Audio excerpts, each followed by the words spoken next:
আসসালামু আলাইকুম আরহামতুল্লাহি ওয়া বারাকাতুহু।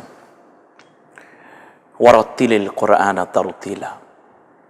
সাদাকাল্লাহু মাওলানাল আযীম। আল্লাহ শুকরিয়া আদায় করছি যিনি আমাদেরকে কোরআনের সাথে থাকার সুযোগ দিয়েছেন। বিএসবি ক্যামব্রিয়ান এসো কোরআন শিখি অনুষ্ঠান থেকে বাংলাদেশ এবং বিশ্বে ছড়িয়ে থাকা বাংলা ভাষাভাষী ভাই বোন যারা এই বরকতময় আয়োজন উপভোগ করছেন সকলকে সুস্বাগতম কামনা করছি আল্লাহ তাআলার কাছে সকলকে আল্লাহ যেন করোনার এই সবল থেকে এবং সব ধরনের বালা মুসিবত থেকে হেফাজতে রেখে কোরআনের সাথে নাজাতের পথে চলার তৌফিক দান করেন। সম্মানিত ভাই বোনেরা, আজকে একটি গুরুত্বপূর্ণ বিষয় নিয়ে আপনাদের সামনে ক্লাস উপস্থাপনার চেষ্টা করছি। যেই জায়গাটিতে গিয়ে আমার অভিজ্ঞতার আলোকে যদি বলি তাহলে ন্যূনতম 50% স্টুডেন্ট ঝরে পড়ে এই জায়গাটিতে গেলে। আসুন আমরা সরাসরি চলে যাচ্ছি। আমি আগেই বলেছিলাম যে কোরআন শিখতে হলে মূলত 4টা বিষয়ের জ্ঞান থাকতে হয়। এক নম্বরে হচ্ছে হুরুফের পরিচয় জানতে হয়। এই হুরুফকে আমরা 2টা ভাগে ভাগ করেছি। একটা হচ্ছে মুক্ত হুরুফ মানে মুক্ত বর্ণ, আর একটা হলো যুক্ত অক্ষর।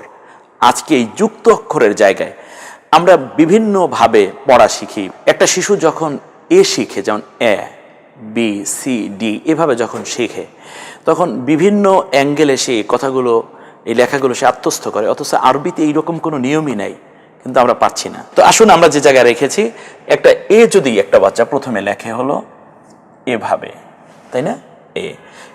এটা কি পরবর্তীতে শেখানো হয় এভাবে, এটা কি আবার ধরে এভাবে শেখানো হয়, ঠিক তারপরে আবার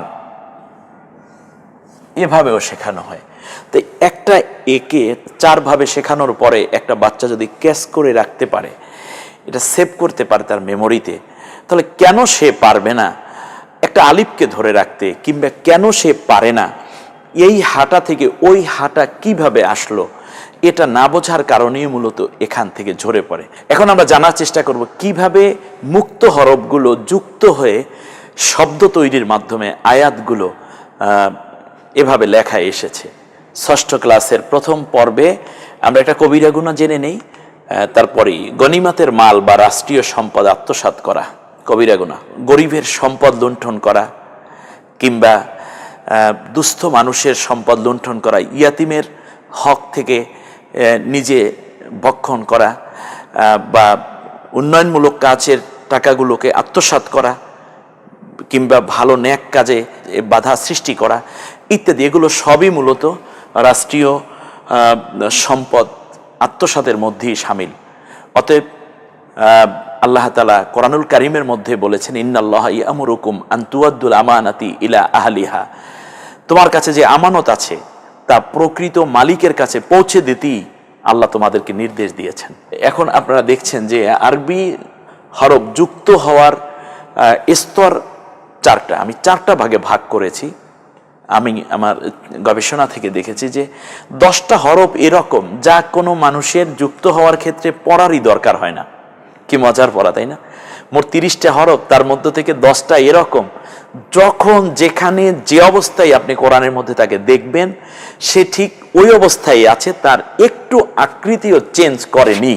অতএব এই 10টা নিয়ে আপনার কোনো চিন্তাই নেই। সে 10টা কি কি আমরা একটু জেনে নেই। অক্ষরগুলো একবার দেখি। সেটা হচ্ছে আলিফ, দাল, জাল, র, ঝা, তোয়া, জোয়া, মিম, ওয়াও, হামজা। এই হরফগুলো অবশ্যই আপনি পারেন।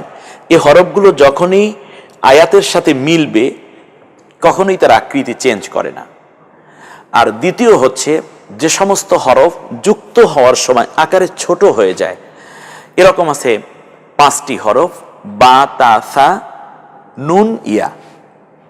একটু যত্ন সহকারে শিখতে হয় 2টা হরফ, হা এবং কাফ, যে হাটা ছেড়ে দিয়ে। আর বাকি 12টি অক্ষর আমাদেরকে শিখতে হবে যে হরফের নিচের অংশ পড়ে যায়, মাথার অংশ ঠিকই থাকে।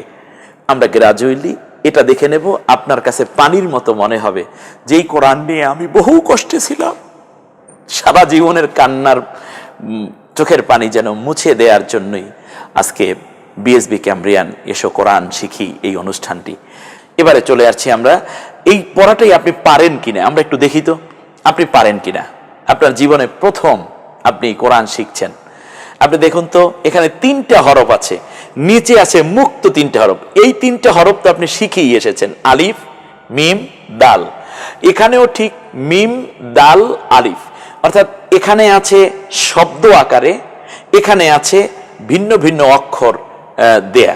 আপনি ম্যাচিং করবেন, মিমের জায়গায় মিম, দালের জায়গায় দাল, আলিফের জায়গায় আলিফ। আপনি রেখা টেনে মিল করুন, দেখুন তো কি মজার পড়া। পারেন কিনা? এই তো মিমের জায়গায় মিম চলে যাচ্ছে, দালের জায়গায় দাল, আলিফের জায়গায় আলিফ। বাহ, চমৎকার। এরপরে আবার এখানে 3টা হরফ আছে, হামজা আছে, তোয়া আছে, রাল আছে। হামজার দিকে হামজা নিন, তোয়ার দিকে তোয়া নিন।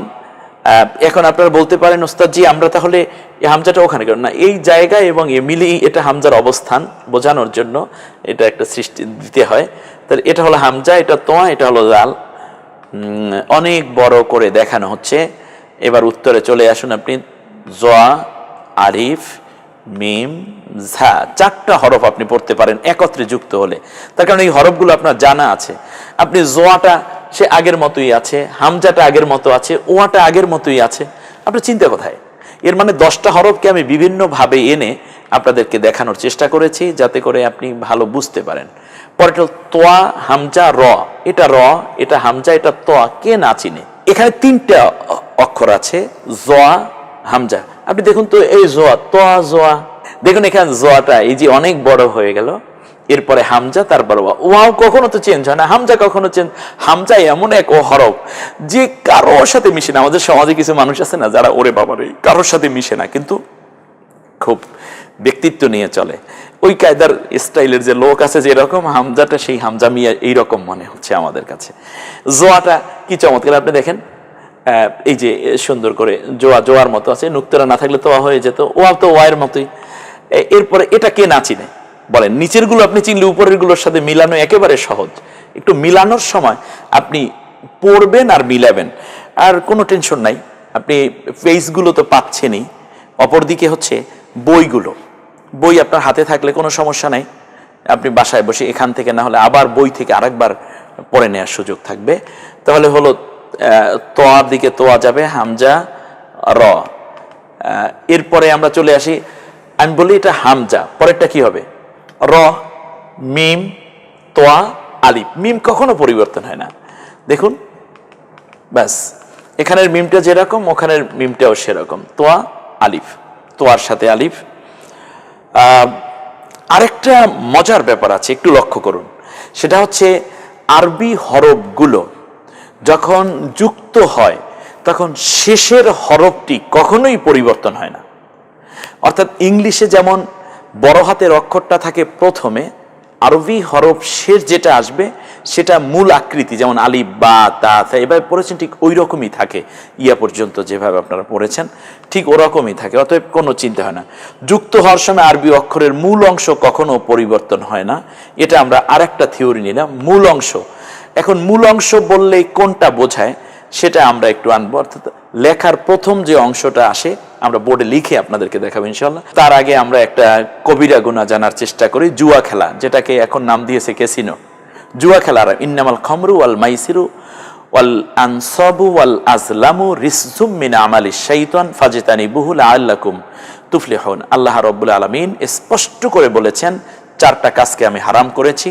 1 নম্বর হচ্ছে মাদক, দ্বিতীয় হচ্ছে জুয়া তথা কেচিনো, সেটা আপনি যেভাবেই খেলেন। এরপরে হচ্ছে ভাগ্যটা নাতির, এই গণকের কাছে যাওয়া, ভাগ্য কি ভাই, কি আছে দেখো আমি কি পাবো, এগুলো ইসলাম হারাম করেছে। আপনার ভাগ্য লিপি যিনি, তিনি দিয়েছেন আপনার জন্মের, আপনাকে সৃষ্টির 50,000 বছর আগে।